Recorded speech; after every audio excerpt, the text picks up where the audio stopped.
الحمدللہ رب العالمین والصلاة والسلام علی سید المرسلین اما بعد فاعوذ باللہ من الشیطان الرجیم بسم اللہ الرحمن الرحیم الحمدللہ عز و جل ہم سورہ فاتحہ کی 3 آیات ترجمہ اور تفسیر کے ساتھ سن چکے ہیں۔ آج انشاءاللہ عز و جل سورہ فاتحہ کی آیت نمبر 4 اس کا ترجمہ اور آسان سی تفسیر اور بہت ہی عمدہ تفسیر سنیں گے، اور یہ آیت کے بارے میں بہت زیادہ بحث کی جاتی ہے۔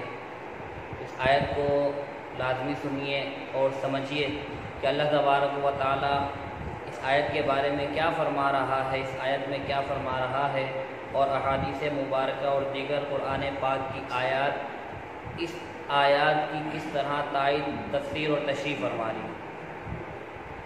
سورہ فاتحہ آیت نمبر 4۔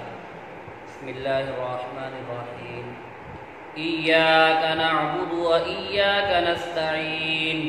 ترجمہ: ہم تیری ہی عبادت کرتے ہیں اور تجھی سے مدد چاہتے ہیں۔ اس سے پہلی آیات میں بیان ہوا کہ ہر طرح کی حمد و ثنا کا حقیقی مستحق اللہ تعالی ہے، جو کہ سب جہاں والوں کا پالنے والا ہے، بہت مہربان اور رحم فرمانے والا ہے۔ اور اس آیت سے بندوں کو سکھایا جا رہا ہے کہ اللہ تعالیٰ کی بارگاہ میں اپنی بندگی کا اظہار یوں کرو کہ اے اللہ عز و جل، ہم صرف تیری ہی عبادت کرتے ہیں، کیونکہ عبادت کا مستحق صرف تو ہی ہے اور تیرے علاوہ اور کوئی اس لائق ہی نہیں کہ اس کی عبادت کی جا سکے، اور حقیقی مدد کرنے والا بھی تو ہی ہے۔ تیری اجازت اور مرضی کے بغیر کسی قسم کی ظاہری، باطنی، چھوٹی بڑی، جسمانی، روحانی کوئی مدد نہیں کر سکتا۔ یہاں عبادت کا لفظ ذکر ہوا۔ بہت سے لوگ عبادت اور تعظیم کو ایک ہی چیز سمجھتے ہیں۔ آئیے عبادت اور تعظیم میں فرق سنتے ہیں۔ عبادت کا مفہوم تو بہت واضح ہے، سمجھنے کے لیے اتنا کافی ہے کہ کسی کو عبادت کے لائق سمجھتے ہوئے اس کی تعظیم کرنا عبادت کہلاتا ہے، اور اگر عبادت کے لائق نہ سمجھے تو وہ محض تعظیم ہوگی، عبادت نہیں کہلائے گی۔ جیسے نماز میں ہاتھ باندھ کے کھڑا ہونا عبادت ہے، لیکن یہی ہاتھ باندھنا ماں باپ کے لیے، استاد یا پیر یا ماں باپ وغیرہ کے لیے ہو تو محض تعظیم ہے، عبادت نہیں۔ اور دونوں میں یہی فرق ہے جو بھی بیان کیا گیا۔ اس آیت کے اندر 2 چیزیں بیان ہوئی، ایاک نعبد اور ایاک نستعین۔ آئیے ایاک نعبد سے معلوم ہونے والی باتیں سنتے ہیں۔ آیت میں جمع کے صیغے ہیں، جیسے ہم تیری ہی عبادت کرتے ہیں۔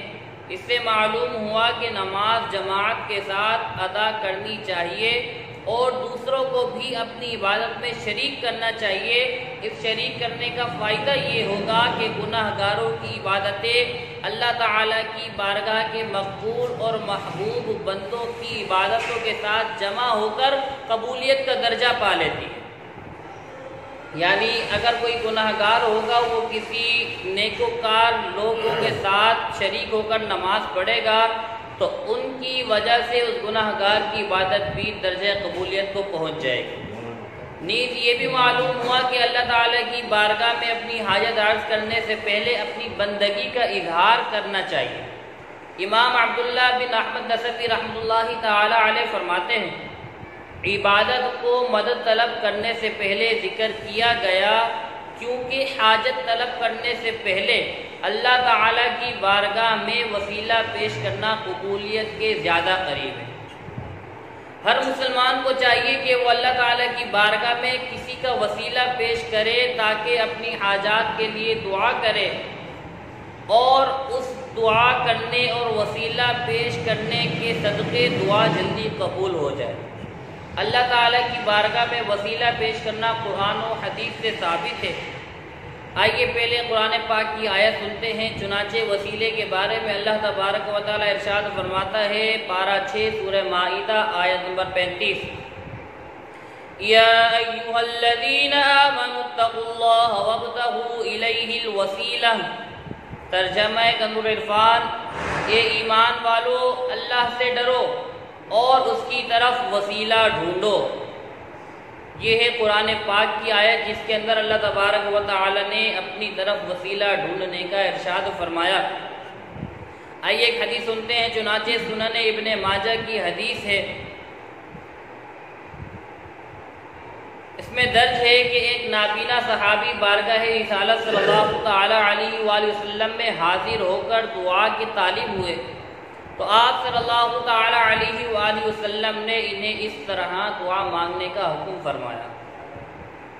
چنانچہ فرماتے ہیں اللہم انی اسألک واتوجہ الیک بمحمد النبی الرحمت یا محمد انی قد توجہت بک الی ربی فی حاجتی ہذہ لتقضى اللہم فشفعہ فی۔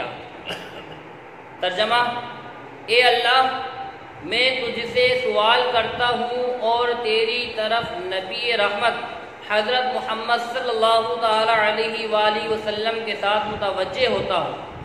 اے محمد صلی اللہ تعالی علیہ وسلم، میں نے آپ کے وسیلے سے اپنے رب کی طرف اپنی اس حاجت میں توجہ کی تاکہ میری حاجت پوری کر دی جائے۔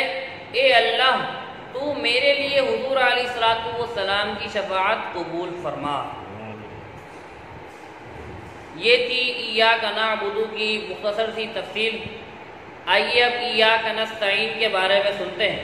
ایاک نستعین کا مطلب ہے اور تجھی سے مدد چاہتے ہیں۔ اس آیت میں بیان کیا گیا کہ مدد طلب کرنا خواہ واسطے کے ساتھ ہو یا واسطے کے بغیر ہو، ہر طرح سے اللہ تعالیٰ کے ساتھ خاص ہے۔ اللہ تعالیٰ کی ذات ایسی ہے جس سے حقیقی طور پر مدد طلب کی جائے۔ اعلیٰ حضرت امام احمد رضا خان رحمۃ اللہ تعالی علیہ فرماتے ہیں حقیقی مدد طلب کرنے سے مراد یہ ہے کہ جس سے مدد طلب کی جائے اسے بذات قادر، مستقل مالک، غنی بے نیاز جانا جائے کہ وہ اللہ تعالیٰ کی عطا کے بغیر خود اپنی ذات سے اس کام کرنے کی قدرت رکھتا ہے، یعنی مدد کرنے کی قدرت رکھتا ہے۔ اللہ تعالیٰ کے علاوہ کسی اور کے بارے میں یہ عقیدہ رکھنا ہر مسلمان کے نزدیک شرک ہے، اور کوئی مسلمان اللہ تعالیٰ کے علاوہ کسی اور کے بارے میں ایسا عقیدہ نہیں رکھتا۔ اور اللہ تعالیٰ کے مقبول بندوں، اللہ تبارک و تعالیٰ کے نیک بندوں کے بارے میں مسلمان یہ عقیدہ رکھتا ہے کہ وہ اللہ تعالیٰ کی بارگاہ تک پہنچنے کے لیے واسطہ اور حاجت پوری ہونے کا وسیلہ اور ذریعہ ہے۔ چنانچہ اس بات پر اللہ تبارک و تعالیٰ نے قرآن پاک میں آیت ارشاد فرمائی ہے، 12:5 سورۃ النساء آیت نمبر 63۔ اللہ تبارک و تعالیٰ فرماتا ہے وَلَوْ أَنَّهُمْ إِذْ ظَلَمُوا أَنفُسَهُمْ جَاءُوكَ فَاسْتَغْفَرُوا اللَّهَ وَاسْتَغْفَرَ لَهُمُ الرَّسُولُ لَوَجَدُوا اللَّهَ تَوَّابًا رَحِيمًا۔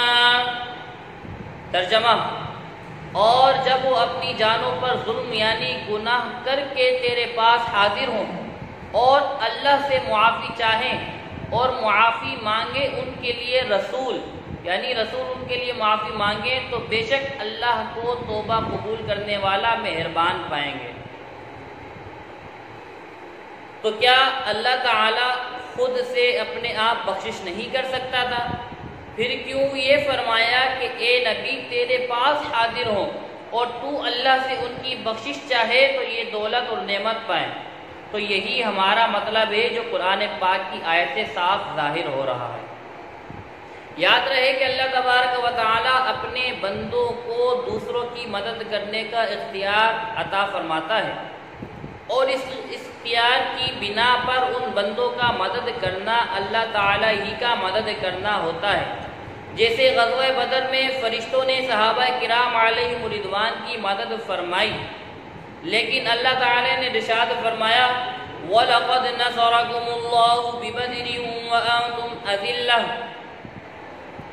12:4 سورہ آل عمران آیت نمبر 123۔ ترجمہ، اور بے شک اللہ نے بدر میں تمہاری مدد کی جب تم بالکل بے سر و سامان تھے۔ یہاں فرشتوں کی مدد کو اللہ کی مدد کہا گیا، اس کی یہی وجہ ہے کہ فرشتوں کو مدد کرنے کا اختیار اللہ تعالیٰ کے دینے سے ہے، تو حقیقتاً ہی اللہ تعالیٰ کی ہی مدد ہوئی۔ یہی معاملہ انبیاء کرام علیہ السلام اور اولیاء کرام کا ہے کہ وہ اللہ کی عطا سے مدد کرتے ہیں اور حقیقتاً وہ مدد اللہ تعالیٰ کی ہوتی ہے. جیسے حضرت سلیمان علیہ السلام نے اپنے وزیر آصف بن برقیہ رضی اللہ تعالی عنہ سے تخت لانے کا فرمایا اور انہوں نے پلک جھپکنے سے پہلے تخت حاضر کر دیا. اس پر انہوں نے یعنی آصف بن برقیہ نے فرمایا ھذا من فضل ربی، ترجمہ یہ میرے رب کے فضل سے. اور تاجدار رسالت صلی اللہ تعالی علیہ وآلہ وسلم کی سیرت مبارکہ میں مدد کرنے کی تو اتنی مثالیں ہیں کہ اگر ان سب کو جمع کر دیا جائے تو ایک ضخیم کتاب مرتب ہو سکتی ہے. آئیے ان میں سے چند مثالیں سنتے ہیں. چنانچہ صحیح بخاری میں ہے کہ نبی کریم صلی اللہ تعالی علیہ وآلہ وسلم نے تھوڑے سے کھانے سے پورے لشکر کو سیر کر دیا. ایک اور مقام پر آپ صلی اللہ تعالی علیہ وآلہ وسلم نے دودھ کے ایک پیالے سے 70 صحابہ کو سیراب کر دیا. ایک اور مقام پر ہے کہ انگلیوں سے پانی چشمے جاری کر دیے اور 1400 یا اس سے بھی زائد افراد کو اس چشمے سے سیراب کیا. خصائص کبریٰ میں ہے کہ لعاب دہن سے بہت سے لوگوں کو شفا عطا ہوئی اور یہ تمام مددیں چونکہ اللہ تعالیٰ کی عطا کردہ طاقت سے تھی لہذا یہ سب اللہ تعالیٰ کی ہی مدد ہیں. صلو علی الحبیب صلی اللہ تعالی علی محمد صلی اللہ تعالی علیہ وسلم.